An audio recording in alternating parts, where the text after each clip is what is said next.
This is episode 156, The Entrepreneur's Journey, a special interview I had the privilege of doing on the Groove Growth Podcast.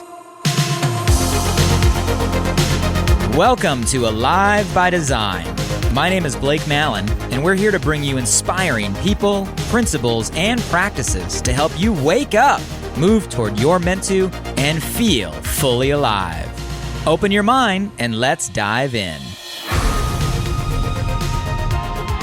Hey guys, before you listen to the podcast, I just wanted to say I really appreciate you being here.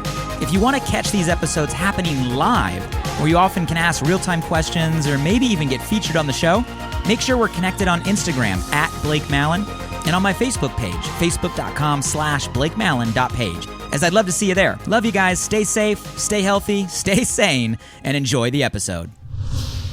Hey there, Groovesters and Groove Stars. Super excited for another Groove Growth program with a very, very dear friend. We go way back. Guy's been an entrepreneur for the last several decades, building billion-dollar companies. Yes, that's billion with a B, as well as several other incredible enterprises. So happy to welcome my brother, my friend, young mentor, Blake Mallen. Blake, dude, how long do we go back? I love it. I every time I hear your voice, Ridge, and see your face, it makes me smile. I know you can't see it right here from the camera angle, but I'm in my home office here at Pacific Palisades, and right to my right are my bookshelves. And I have one shelf full of leather journals. And I think if I were to pull like the first ones, right, from like 22 years ago, the first couple, I think they're full of Ridgely Goldsboro notes. So we go, I think it's got to be like 20, 21, 22 years way back. But I love that we're reconnecting today. Me too, man, for sure. And you've had obviously an incredible run.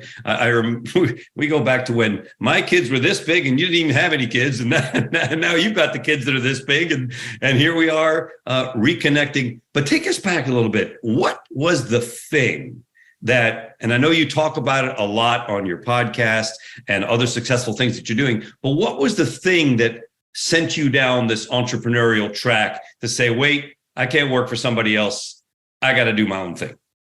Oh man. So we're going to rewind the clock. Well, thank you for having me on this conversation. First and foremost, it's an honor. I love seeing you and the impact you've made through the last couple of decades. And I love seeing you're making the leap into the podcasting format and YouTube. I think it's going to impact a lot of people. So honored to be one of the first guests. Rewind the clock. So we're going back a couple of decades. So yeah, I mean, I've been down the entrepreneurial path now for the last 22 years, and it was not the path that I thought I was going to end up in. And Ridge, you were there in that kind of transition phase. And I know kind of before we started talking here, recording, you were saying hi to my family and where my parents are at, who are actually in town right now. But, I grew up, as you know, kind of the opposite of what you might think is kind of an entrepreneurial environment. So both my parents, whom I love dearly, they were great parents, awesome, supportive parents. But, both of them were public service, right? So my dad was a career law enforcement. So law enforcement, all his life. And my mom, a career educator, teacher, counselor, principal. So yeah, I grew up in a household where my parents were a cop and a principal. So like ultra in the box. And nowhere was like the concept of being a business owner or being an entrepreneur or doing your own thing I could ever recall as far back, in the household. And we all know that's not something, I came up in the public education system here in Southern California. That's not something that gets introduced, within those walls. And it didn't happen until I was in college. I was a freshman in college down in San Diego. I was 19 years old, where I fell in to the idea actually through personal growth. I got turned on to the, call it personal development, personal growth industry. And back then it's funny because you've been a key part of that world for a long time. It's been interesting watching just the evolution of that category. Because back then you had to go, to what was a really small section of the bookstore. It was like a couple shelves on a bookstore, or find yourself, I'll date myself here, find yourself some VHS and cassettes. I started there, and then audio CDs. Yep. But yeah, it was that. It was actually the education I fell in love with first. I did well in school, but I can't say I loved it. I learned how to play the game and run the motions and get the score. But it was really diving into like personal growth, personal development, financial literacy, stories of entrepreneurs that I read and I enjoyed. I wanted more. And you, of all people, know you can only kind of put yourself in that world for so long before it like changes the way that you think, changes the way that you approach different things. So I guess to answer your question, it was probably the education component that it kind of sucked me in. And you and I both know, like once you go to that side, you can like never go back. It like ruins you from ever going back. But yeah, it's been an awesome couple decades and an amazing journey so far. You know, and you're so right. It's kind of like, this is a weird analogy. I don't know why this came in my head. But I did the walking on broken glass thing, you know, and they had to build it all up and you got to get over your fears and you got to do this. But then you walk on broken glass and it's nothing. It's like walking on a little bit bunch of pebbles. You can't be afraid of walking on broken glass again. It's like you can't rewind when you have this new paradigm in your brain. Well, suddenly it doesn't make any sense to work for other people when you can work for yourself, building your own dreams. But before we get to the successes, tell us a little bit about the early days. What were the challenges that you faced in those when you were hitting that 19, 20, 21? I'm not sure. I came in there somewhere in that space to hang and play with you guys. But what were your early challenges? What were the stuff you had to get over to get to the other side? Oh man, you know, it's the same thing we all go through, right? And having worked with a lot of entrepreneurs kind of in my traditional or existing career and path, I can say it's common, right? It's common patterns, it's common trends that all of us making the leap into entrepreneurship end up going through. And I was no different. You know, I remember graduating college, and I graduated college early. I went to a top university. I think it was like top 6 university at the time academically.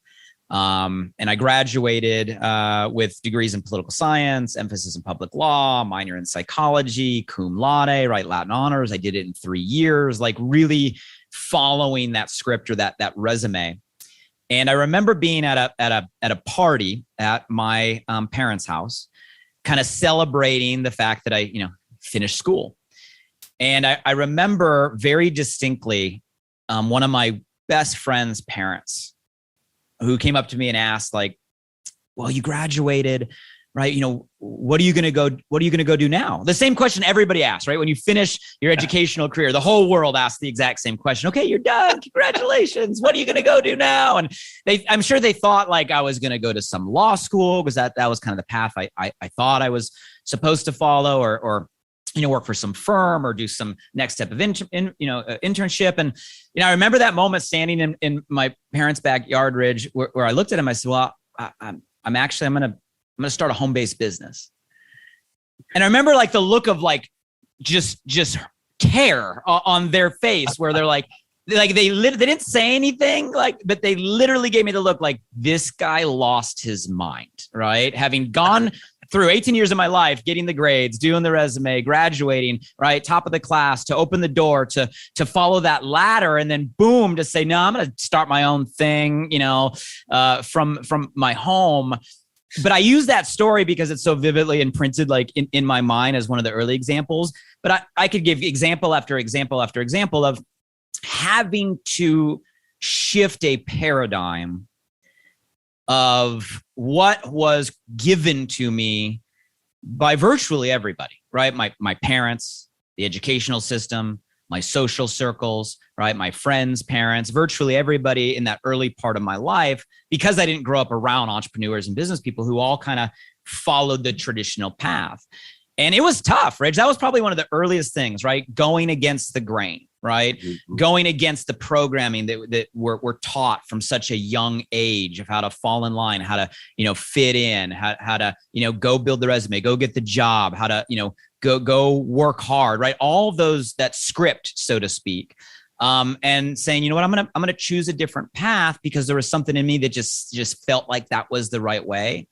But having to deal with the friction, right, that it creates and the reaction that it creates by the people around you. And I'm someone that's always battled with probably caring too much about what other people think.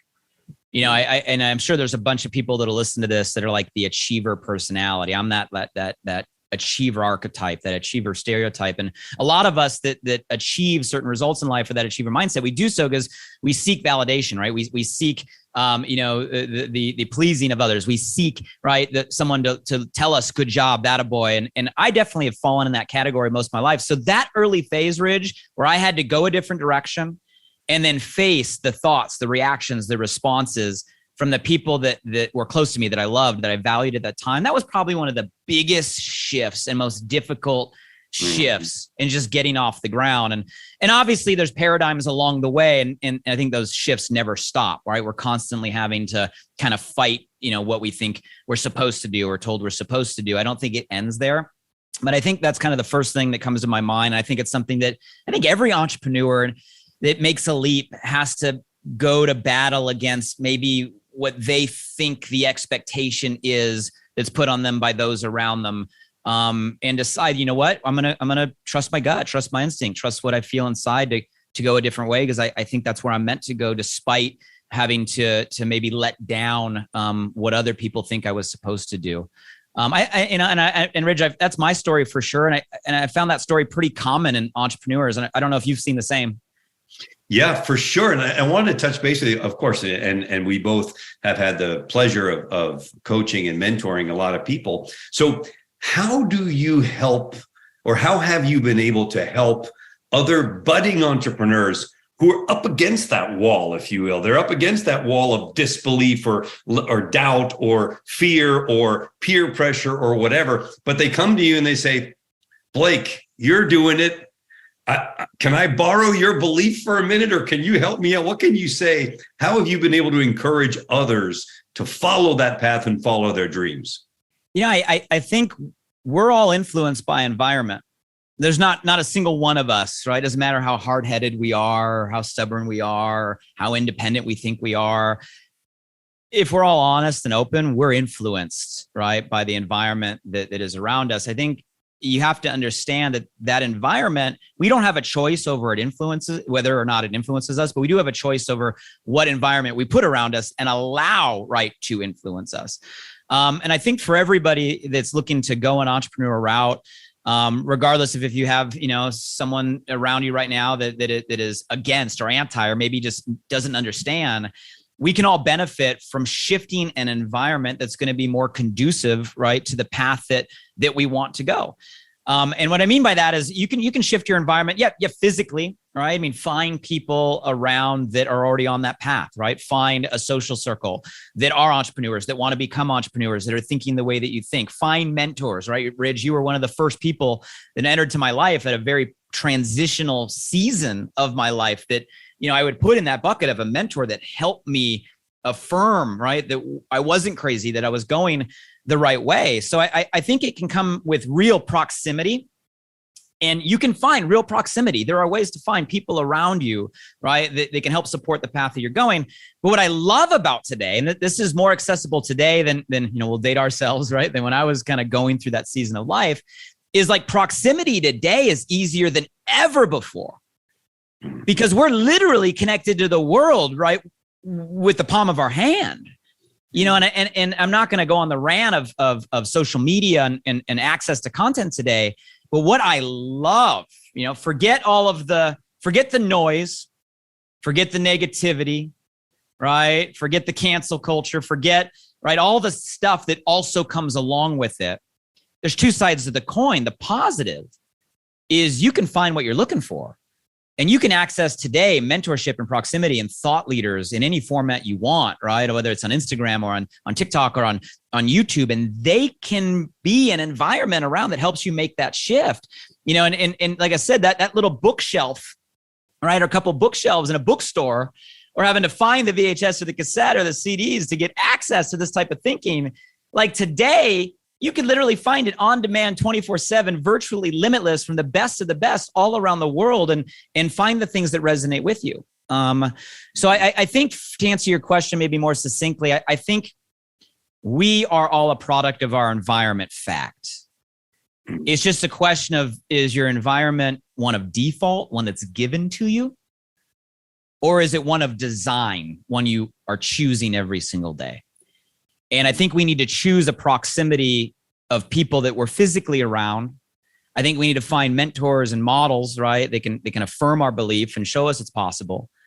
And I think we can design our distractions, right? Instead of being distracted by the scroll and the advertisement and the pop-ups, but like literally design our distractions, design our feeds to give us positive input and help build that belief. And I think that it's a small thing. It's something that everybody says in their own words in different ways, but it's in everything. Because if you don't shift your environment around you to support the belief system and the references of where you want to go, you're constantly going to have that inner doubt, that inner dialogue, right? And constantly going to be fighting, right? An additional belief system. So, and the great thing, Ridge, is you and I both know, like that's easier to do today than ever before. And I think that's why there's such a rise of entrepreneurs and creators and, you know, in the gig economy and so many people going this direction, is it is more accessible than it's ever been.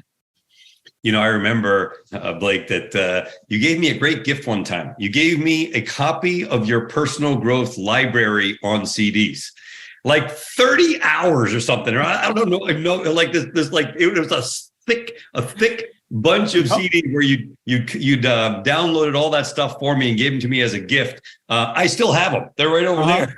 I do too. Yeah. They're up here. Awesome. And I know, you talk about default versus design, and we're going to give everybody the link to your podcast, Alive by Design. Kind of speaks to that a lot. We'll get to that in just a second. But let me ask you this. In your entrepreneurial journey, what have you found have been the biggest obstacles to your success? Oh man, just depends on what season of life we're talking about. Like, I really think like entrepreneurship is about going from obstacle to obstacle. You know, and Ridge, you will probably know the quote because I'll probably mess it up and I don't even know who says it, but there's some quote out there that's like, success is going from failure to failure without loss of enthusiasm. Yeah. And it's like, entrepreneurship is like going from obstacle to obstacle, right? Without loss of enthusiasm, meaning that's what the journey is all about. It's about overcoming, right? And as soon as you overcome, you just earn the right to solve a bigger problem. So, and I'm still in the fight. I'm still in the grind. I'm still solving big problems every single day. And I guess I feel grateful that the problems I'm solving today, right? They're big problems. I mean, they're giant problems. And I the lens at which I approach in the day is so different than when I was first getting started, because I look at it like I get to solve problems this big. I've earned the right to solve problems this big today, only because I've gone through decades of solving medium-sized problems or solving smaller problems. But I think if I were to go in the early season, right, we talked about overcoming. I call it supposed to. Right. And the reason I call it supposed to is because I think all of us can relate to, we all have some perception of what we think we're supposed to do in like all aspects of our life, right? What we're supposed to do as our career, what we're supposed to do as entrepreneurs, what we're supposed to do as fathers, what we're supposed to do as partners, what we're supposed to do as friends. Like there's this construct of expectation that I think all of us have to fight and constantly challenge of, am I just doing this because it's what I've been taught I'm supposed to? Am I on autopilot here? Or am I, and Ridge, I know you love this question, am I asking myself, well, why is that, right? Why do I need to do it that way? Why does someone say that? Why is it have to be that way, right? Constantly asking ourselves kind of why and challenging that construct. And I think that's probably one of the big ones, right? That's an ever going from the very beginning. Okay. Making a shift from this supposed to a different direction. Obviously overcoming, rejection is a part of the process. Overcoming what people think, right? And the need to be liked or people please, right? Is a part, I think, of the process, in terms of getting off the ground. As you start to move into different seasons and start to lead people, right, and move into more of a leadership category, you earn the right to a different set of obstacles. Now it might become less about you and shifting your belief and more about not just leading yourself, but how do you transition to, once you've learned to lead yourself, how can now you use that experience and what you've been through to lead others? And I think that's like a second shift, going from leading yourself to like leading others. And that's a whole new set of learnings and opportunities, and obstacles along the way. And, Ridge, we can look at the direction of just what's going on the macro world. Obviously we've all had to navigate different things the last couple of years than any entrepreneur in existence of humanity has had to navigate. Right. So I think there's obstacles that come with what's going on in the world, what's going on in your sector, what's going on with people, like where people are at today. So, I know that's kind of a broad answer, but I think it just depends on what season of life we're in. And for me, it's constantly going from, season to season and growing the level of problems that I get to solve, but taking that perspective of looking at it like, okay, right. Once I get to this point of learning how to solve these problems, now I earn the right to move on to bigger problems, and getting rid of the belief that having a problem to solve is a bad thing. And understanding that that's just normal. That's just life, right? It's not about getting to an end. It's about learning how to grow within. And I think shifting the paradigm on how you approach obstacles or challenges along the way better prepares you for whatever comes next. So how would you answer this about entrepreneurs? Entrepreneurs have poor memories about their failures and an underdeveloped sense of fear. I love it.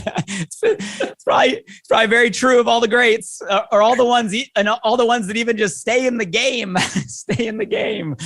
Right. I think that's great. And I get the spirit of it, right? You got to be willing to move from failure to failure. But I don't think you want to have a poor memory of them, right? And what I mean by that is, let go of the negative energy or negative emotion or getting stuck in the past, because so many people get stuck on, okay, hey, because I fell down, that means I'm not going to be able to get up again, or this happened, I'm a loss of morale where I go. So I understand the spirit of it, but I also think we got to learn from the mistakes we make, right? We got to learn from our failures. And Ridge, not to get like on a spiritual level or like a universal level, but at least in my life, I found when I don't get the lesson, the world just has a funny way of smacking me upside the head with it again and again and again and again until it's like, boom, you get it this time, right? So it's like you got to go through the lessons, and you got to be aware of the point of you going through that to grab something to go to the next level. Otherwise, like, life won't let you progress to the next level. You're going to get forced to learn the lesson again. So I think it's keep the enthusiasm and the spirit and the hope and the faith, but also be strategic, like learn why you're going through that and the gift that it's giving you, so you don't have to repeat all of that as you move on from point to point and obstacle to obstacle, for sure. But that comes with some experience and some wisdom. And when you get your butt kicked enough times, you start to learn to look at it a different way. You'll laugh at this, man, but I get this weird. I learned about this program at DePaul University in Chicago on global citizenship and value creating education. I'm like, that sounds cool. I haven't been to school in a while, like a long time. Mm-hmm.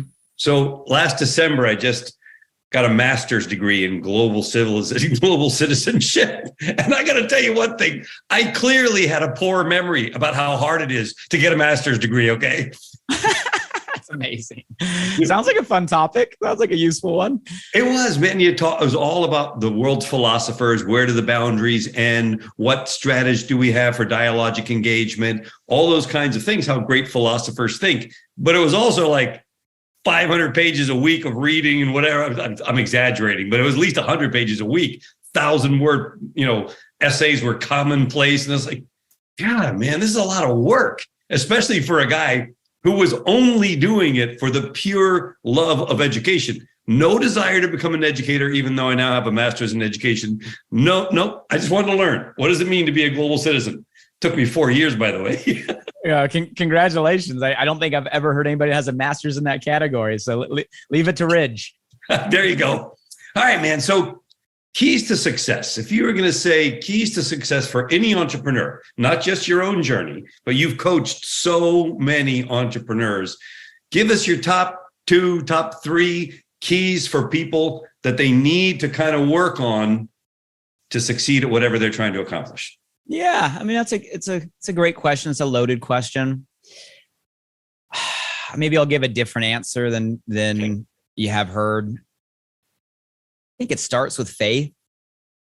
I mean, I think it has to start with faith, and I'll qualify that because that's one of those words that can mean a bunch of different things, right, to a bunch of different people depending on the context. And I won't go down, like I said, a spiritual or religious context, but if that's your belief system, that's your belief system, and that's amazing. But I think you gotta have faith that there is a better way.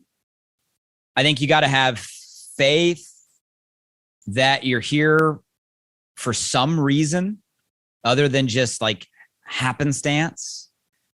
I think you gotta have faith that everything you've been through and everything you will go through has to have some purpose or be by some design. Like this isn't just randomly bouncing around day to day or life to life, getting blown by the wind. Like you got to have faith in some bigger picture.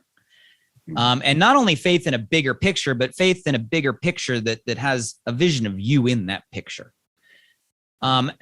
And I think that's true for everybody. I couldn't imagine waking up every day and not having faith that the best days are ahead of me, right? Not having faith that, hey, I'm here to do something, right, meaningful for somebody. Not having faith that, hey, everything I've gone through, not just the victories, but the wounds, the scars, like the tough stuff, is building in a direction.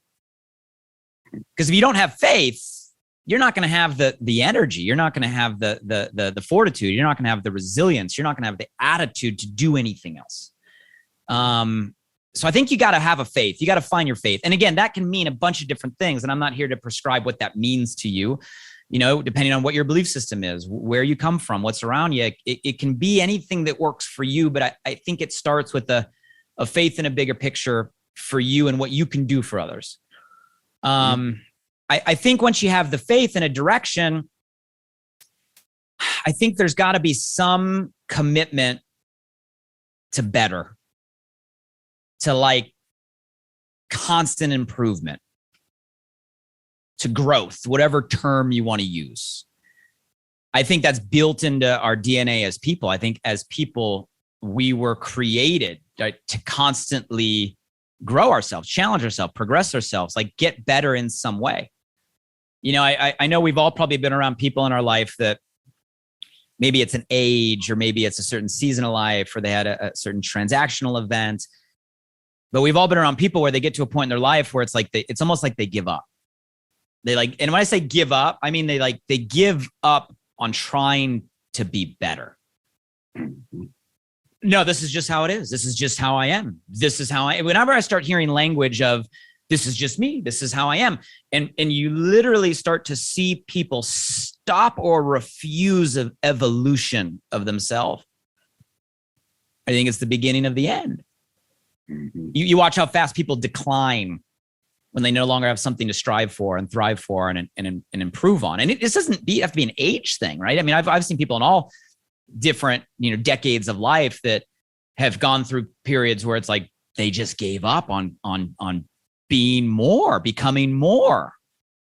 So I think there's got to be some commitment to growth, and it doesn't have to be monumental. It doesn't have to be like you're perfect in everything. It doesn't have to be like, boom, if you're not amazing today, you give up. It just has to be like a little bit better every day, like 1% better every day. Like today, you're a little bit better than yesterday. And I know that kind of speaks to the challenge we all have today of comparison. The negative side of being in front of our screens all day long and access to the world is it's very easy to slip into comparing where you're at to where somebody else is at, or it's not even true, where you're at to where you think somebody else is at based on their best description of their Instagram or TikTok feed. But it's not about that. It's not about using somebody else as your measuring stick or litmus stick. It's about pursuing your own better every single day. You, and only you know. You don't got to tell anybody. You don't got to report to anybody. You don't got to post it on your TikTok, right? It's not about showing the world. It's about you knowing that you are doing what it takes to get better today than you were yesterday and what you want to get better at. Your business, your skill, right? Maybe your relationships, right? Maybe you want to be a better partner. Maybe you want to be a better dad. Maybe you want to be a kinder person, right? Whatever that means to you, whatever you value today. So I would say you got to have a faith in something we're building to.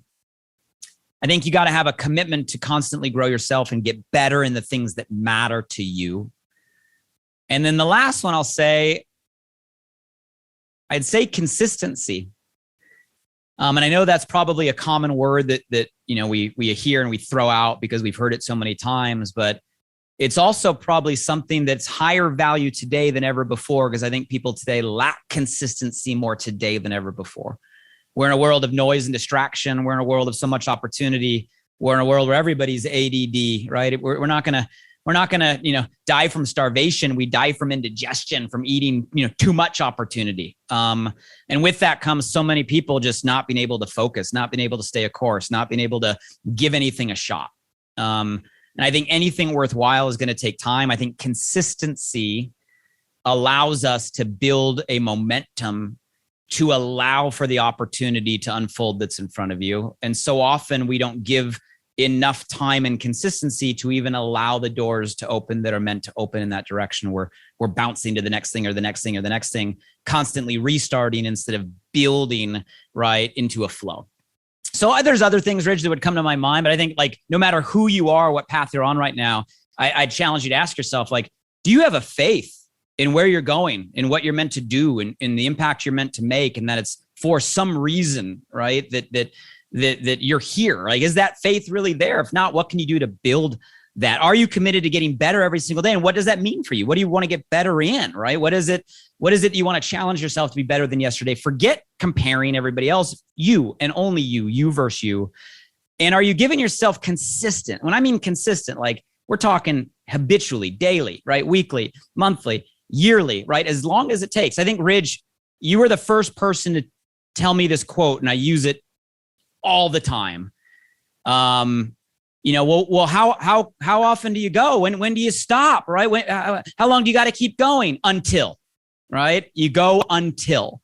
And I think that's the ultimate consistency is, consistency until what? Until you get to where you want, until you check it off the list, until you accomplish what you set out to do, until you make the impact you want to make, until you build whatever you're building, until you create whatever you're creating. You go until, and if you do those three things, have faith that it's there, get better every single day, and stay consistent at it over and over and over and over and over again, those three things by definition will get you to where you want to go, because it'll allow you to figure out the rest. So, those are the things that kind of popped to my heart when you asked that question. So a follow-up to that, and I couldn't agree more. And by the way, got to give credit where credit is due. Brother Jim Rohn's name came up. How long should you keep trying? Until Jim Rohn. So that's where I got it. So I passed it on. I heard it from you, so you get the credit. What about this thing? This almost, to use a bad word, almost pandemic of people don't stick long enough. I know that you mentioned consistency. I'm kind of trying to address also the element of time. Sometimes, as I've grown older, I've observed things that really matter often take a bit longer than you think they were going to take, a bit more effort required than you thought it might require when you started out. How do we encourage people to just stay the course? Yep. It's interesting. I just posted something to my Instagram story last night. I think it's live right now. So it's funny the way the world works, right? And again, I might not say it verbatim, but the spirit of it was, just because it's not happening the speed that you want it to, doesn't mean that it's not happening. I love that.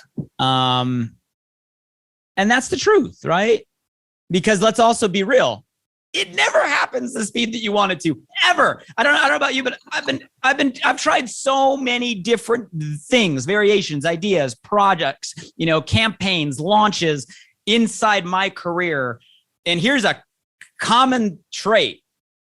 It never happens the pace or the rate or the velocity that you want it to, right? Because guys, we're all achievers, we're all optimists, right? Well, if we're an entrepreneur, right? We one of the traits of an entrepreneur is we're able to sell ourselves on a better future vision, right? And we go for that. That's what makes entrepreneurs. So guys, that's normal.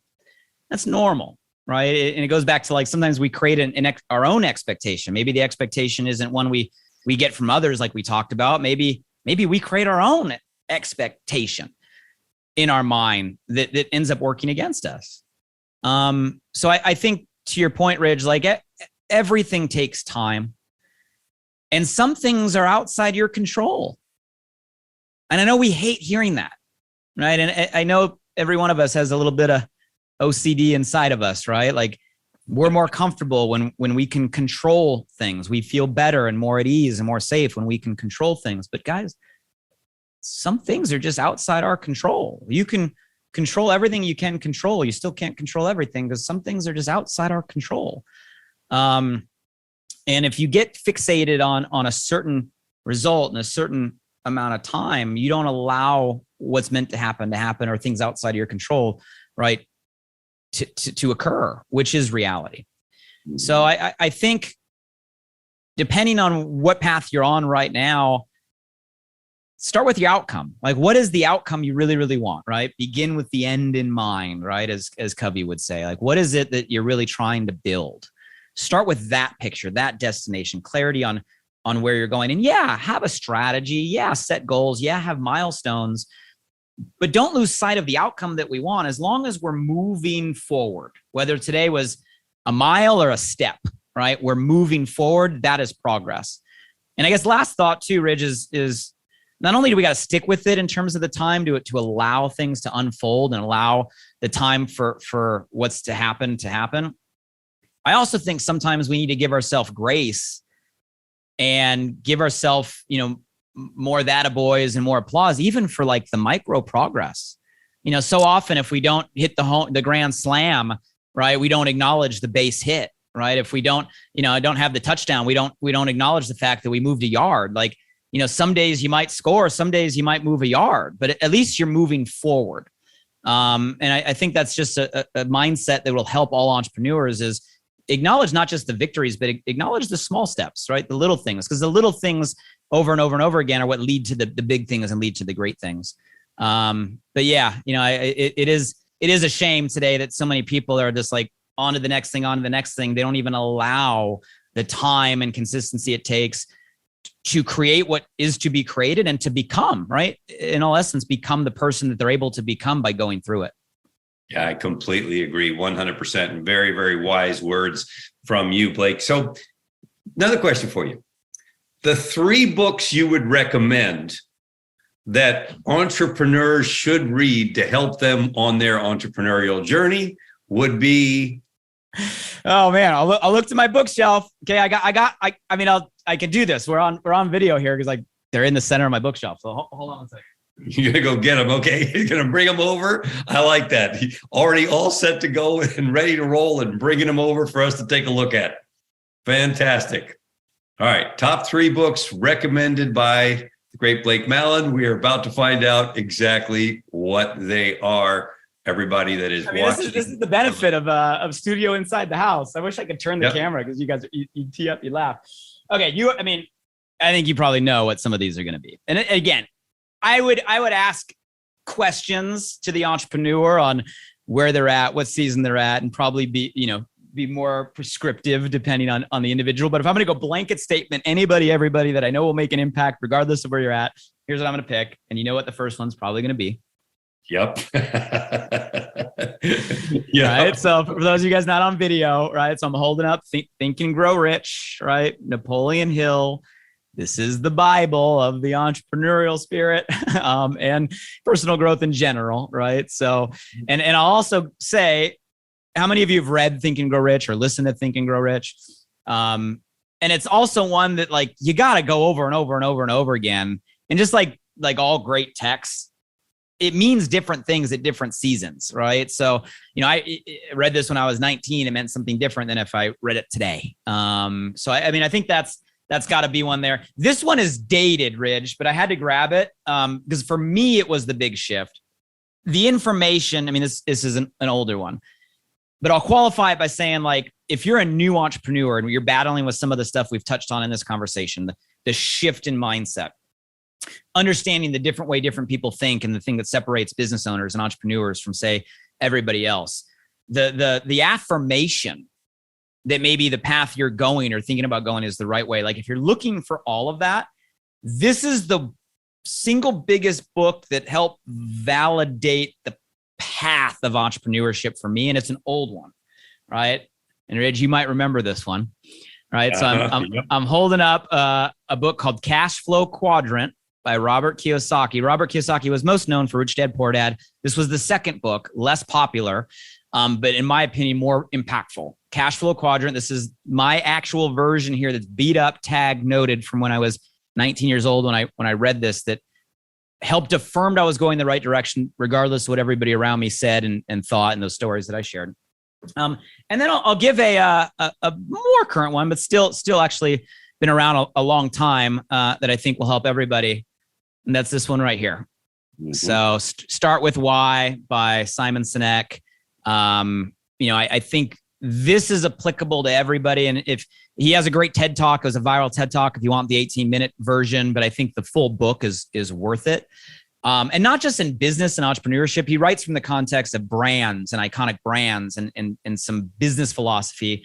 But I also think applying this to the business of your life, right? How you live and approach every single day can help any entrepreneur and any individual for that matter. So Rich, those are the three. If I were just to pick three off my shelf, they're literally centered on my bookshelf here in the middle of all of them in the stack of books that have had the biggest impact on my life. So they're genuine. Now, for sure. I appreciate that a lot and agree. Those are three of the absolute greats of all time. To the point where you can actually, I just write down TGR, right? Think and Grow Rich. You don't even have to spell it out. You know exactly what we're talking about, right?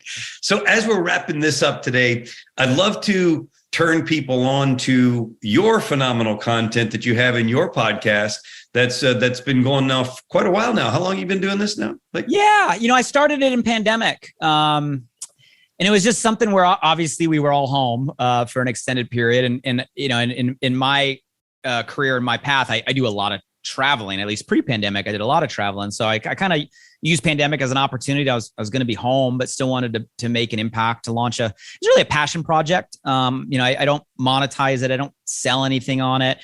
It's purely wanting to share insight, experience, both the things that have worked, but also a lot of the things that I've been through that didn't, as a way to just give back and contribute. I have some awesome guests on from time to time. I also do just a lot of solo episodes that are like, 18-minute, 20-minute stream of thought, conversations that I think are super applicable to, entrepreneurs, solopreneurs, leaders in general, or people really wanting to make that shift that we've talked about in this conversation when it comes to their beliefs and their mindset, just to have a better quality of life. But Alive by Design, it's been a fun project. I think we're coming up on 150 episodes, and I always love hearing the impact it makes when people listen.